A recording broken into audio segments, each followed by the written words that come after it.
తెలంగాణ వ్యాప్తంగా ఎమ్మెల్యేల క్యాంపు కార్యాలయాలు ఖాళీ అవుతున్నాయి. ప్రభుత్వం నిర్మించిన అధికార క్యాంపు కార్యాలయాలను బీఆర్ఎస్ నేతలు వదిలిపెడుతున్నారు. గెలిచిన తమ ఎమ్మెల్యేల కోసం కాంగ్రెస్ నేతలు ముస్తాబు చేసేందుకు సిద్ధమయ్యారు. దీనిపై మరింత సమాచారం మా మహబూబ్ నగర్ నుంచి ప్రతినిధి మధు అడిగి తెలుస్తున్నాం.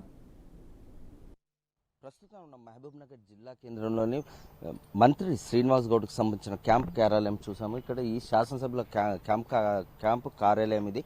అయితే తను ఎవరు అంటే ప్రభుత్వంలోకి ఎవరు వస్తే వాళ్ళకి సంబంధించిన ఈ క్యాంప్ కార్యాలయం మనం చూస్తున్నాం. విజువల్స్లో మున్సిపాలిటీకి సంబంధించిన ఉద్యోగస్తులు వచ్చి ఇక్కడ నుంచి కొన్ని తరలించడం జరిగింది. ఈ 5 ఏళ్ళు మంత్రిగా కొనసాగుతున్న సమయంలో, శ్రీనివాస్ గౌడ్ మంత్రిగా కొనసాగుతున్న సమయంలో ఈ బిల్డింగ్ నుంచే, ఇక్కడ నుంచే అంటే ప్రభుత్వ కార్యక్రమాలు అవన్నీ ఈ క్యాంప్ కార్యాలయం నుంచి చేయడం జరిగింది. ప్రస్తుతం మహబూబ్ నగర్ ఎమ్మెల్యేగా ఎన్ఎం శ్రీనివాస్ రెడ్డి కాంగ్రెస్ పార్టీ అభ్యర్థిగా గెలుపొందుతున్న నేపథ్యంలో ఇప్పుడు ప్రస్తుతం ఆయన క్యాంప్ కార్యాలయంగా మారబోతుంది.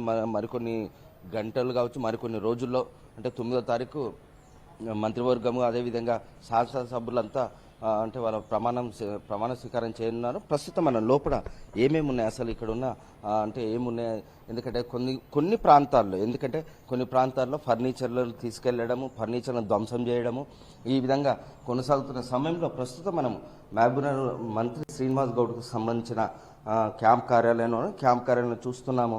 ఇక్కడ తన లెటర్ ప్యాడ్లు మనకు దర్శనమిస్తున్నాయి.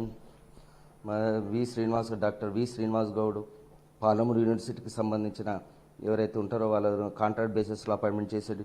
ఇక్కడ ఇది మెడికల్కి సంబంధించింది, ఏదైతే సీఎం రిలీఫ్ ఫండ్కి సంబంధించిన మెడికల్కి సంబంధించిన లెటర్ హెడ్లు ఉన్నాయి.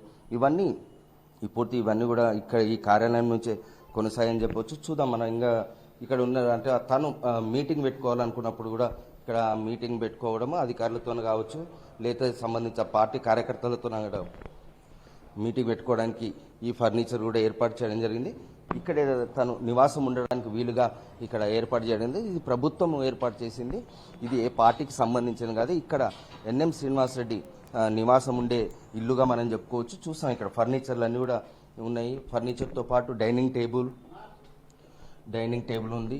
ప్లస్ ఇక్కడ మొత్తం వంట హాలు, ఫ్రిడ్జ్ ఇవన్నీ ఉన్నాయి. అంటే ఈ బెడ్రూమ్ చూద్దాం. ఇక్కడ బెడ్రూమ్ కూడా ఏర్పాటు చేయడం జరిగింది. కొన్ని ప్రాంతాల్లో మాత్రం ఫర్నిచర్లు అదేవిధంగా బెడ్రూమ్ ఇవన్నీ కూడా ధ్వంసాలు చేయడం జరిగింది. ఆ నేపథ్యంలో ఇక్కడ కాంగ్రెస్ పార్టీకి సంబంధించిన నేతలు ఎవరైతే ఉన్నారో వాళ్ళంతా ప్రస్తుతం ఇవన్నీ హ్యాండ్ ఓవర్ చేసుకుంటున్నారు. మనం చూద్దాం. ఇది పండుకోవడానికి ఉండడానికి వీలుగా ఏర్పాటు చేయడం జరిగింది. ప్రభుత్వం ఏర్పాటు చేసింది. ఎవరు పైసలు కాదు, ప్రభుత్వానికి సంబంధించిన ప్రజా సొమ్ము అనుకోవచ్చు, ప్రజల సొమ్ము ఇది.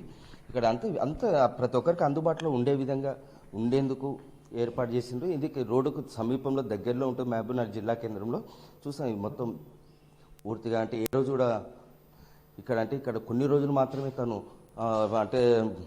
ప్రజా ఫిర్యాదుల దినోత్సవంగా ఏర్పాటు చేయడం జరిగింది. ప్రజలు నేరుగా తనను కలిసేందుకు వీలుగా చూస్తామో పూజా గది కూడా ఏర్పాటు చేయడం జరిగింది. అంటే ఒక ఫ్యామిలీ తన ఎమ్మెల్యే ఎవరైతే మహబూబ్నగర్ శాసనసభ్యులుగా కొనసాగే వాళ్ళు ఉంటారో వాళ్ళకు అందుబాటులో ప్రభుత్వం ఇది నియమించింది. నూతన హంగులతో ఏర్పాటు చేసిందని చెప్పుకోవచ్చు. ప్రస్తుతం మనం మహబూబ్నగర్ జిల్లా కేంద్రానికి సంబంధించిన ఈ క్యాంప్ కార్యాలయం అదేవిధంగా 14 నియోజకవర్గాల్లో, ఉమ్మడి మహబూబ్నగర్ జిల్లా వ్యాప్తంగా కూడా 14 నియోజకవర్గాల్లో ఎవరైతే అక్కడ ఆ పార్టీకి సంబంధించిన 12 నియోజకవర్గాల్లో కాంగ్రెస్ పార్టీ సభ్యులు ఎమ్మెల్యేలుగా గెలుపొందడం జరిగింది. 2 మాత్రమే బీఆర్ఎస్ పార్టీ, ఇది గద్వాల్ అదేవిధంగా అల్లంపూర్. ఆ ప్రాంతాల్లో కూడా వాళ్ళంతా కూడా తీసుకోవడం జరిగింది. వాళ్ళకి హ్యాండ్ ఓవర్ చేసుకోవడం జరిగింది. ఆ పార్టీ నేతలు హ్యాండ్ ఓవర్ చేసుకుని ప్రస్తుతం మంత్రి శ్రీనివాస్ గౌడ్కు సంబంధించిన ఈ క్యాంపు కార్యాలయం ప్రస్తుత కాంగ్రెస్ నేతలు ఎవరైతే వాళ్ళందరూ కూడా హ్యాండ్ ఓవర్ చేసుకోవడం జరిగింది. మహబూబ్నగర్ నుంచి కెమెరా పర్సన్ కిరణ్తో మీ మధు.